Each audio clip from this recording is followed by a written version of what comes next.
নমস্কার বন্ধুরা, 2024 সালে আলু লোডিং করার পর আলুর দাম আরো বাড়বে নাকি কমবে তা নিয়েই কিন্তু এখন সকলের মনেই রয়েছে হাজারো প্রশ্ন।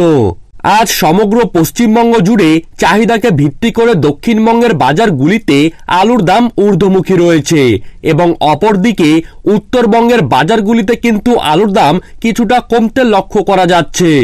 তার সাথেই বিগত 2-3 দিনে উত্তরপ্রদেশ, পাঞ্জাব, বিহার এইসব জায়গাতেও কিন্তু আলুর দাম প্যাকেট প্রতি 20 থেকে 50 টাকা কমে গিয়েছে। উত্তরবঙ্গের কোচবিহার, আলিপুরদুয়ার ও জলপাইগুড়ির কিছু কিছু জায়গায় আলুর দাম সামান্য কমেছে। এইসব পরিস্থিতিকে লক্ষ্য করে ব্যবসায়ীরা উঁচু দামে আলু কিনতে ভয় পাচ্ছেন। অনেকেই বলছেন 2022 সালের পুনরাবৃত্তি হতে চলেছে 2024 সালে। 13 টাকা, 14 টাকা, 15 টাকা কেজি দরে আলু কিনে অবশেষে যদি 3 থেকে 4 টাকা কেজি দরে আলু বিক্রি করতে হয় তাহলে কিন্তু বিশাল লসের মুখে পড়তে হবে। গত বছরের তুলনায় এবছর আলুর ফলন কম থাকায় নতুন আলুর বাজার কিন্তু শুরুতেই রয়েছে ঊর্ধ্বমুখী। যেই দাম রয়েছে তাতে করে মাঠে আলু বিক্রি করে দিলে চাষি ভাইরা লাভ করতে পারছেন, কিন্তু এই দাম দিয়ে যদি ব্যবসায়ীরা আলু লোড করেন তাহলে বাজার কি হবে পরবর্তী সময় গিয়ে তা কিন্তু লটারির মতো হয়ে যাচ্ছে।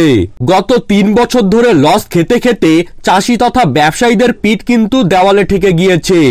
ঋণ ধার করে সকলেই নিজেদের আলুর চাষ এবং আলুর ব্যবসা করে থাকেন এবং শেষমেশ গিয়ে যদি লস করতে হয় তাহলে কিন্তু সর্বস্ব হারাতে হয় সকলকেই।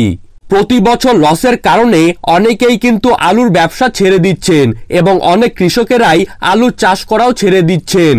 প্রতি বছর আলু চাষের সময় প্রাকৃতিক বিপর্যয়ের কারণে আলু গাছ নষ্ট হয়ে যায়।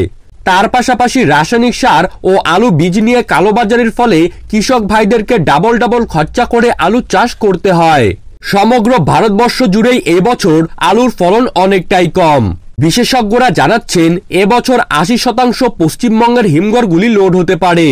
বর্তমানে যেই সব জায়গায় আলু তুলতে দেখা যাচ্ছে সেই সব জায়গায় কিন্তু বিঘা প্রতি সর্বোচ্চ 80 থেকে 90 প্যাকেট আলু দেখা যাচ্ছে এবং সর্বনিম্ন 50 থেকে 60 প্যাকেট রয়েছে আলুর বস্তা। বৃষ্টির পরেও যেই সব জায়গায় আলুর গাছ প্রায় ঠিকঠাক ছিল সেই সব জায়গায় বর্তমানে আলু তুললে দেখা যাচ্ছে বিঘা প্রতি প্রায় 50 থেকে 55 প্যাকেট রয়েছে আলুর বস্তা। এর ফলে ফলন কিন্তু সমগ্র পশ্চিমবঙ্গ জুড়েই অনেকটাই কম, তাই বেশি দাম হওয়াটা সকলের জন্যই স্বাভাবিক। অনেকেই বলছেন বর্তমানে যেই দাম রয়েছে তাতে করে চাষি ভাইরা 2 পয়সা লাভ করার পর যখন আলুটি বাজারে আসবে তখন না জানি রাজ্য সরকার বলে বসে যে আলুর দাম কমাতে হবে। সবকিছু দিক বিবেচনা করলে এবছর 2024 সাল আলুর বাজার কিন্তু ইতিহাস গড়তে পারে। অন্যান্য বছরের সাথে কোনো বছরের কিন্তু আলুর বাজারের কোনো মিল থাকে না। 2024 সালে আলুর বাজার কোন দিকে যাবে সেই দিকেই কিন্তু উদ্বেগ সহকারে তাকিয়ে রয়েছেন বাংলার সমস্ত চাষি ভাইয়ের পাশাপাশি ব্যবসায়ীরা।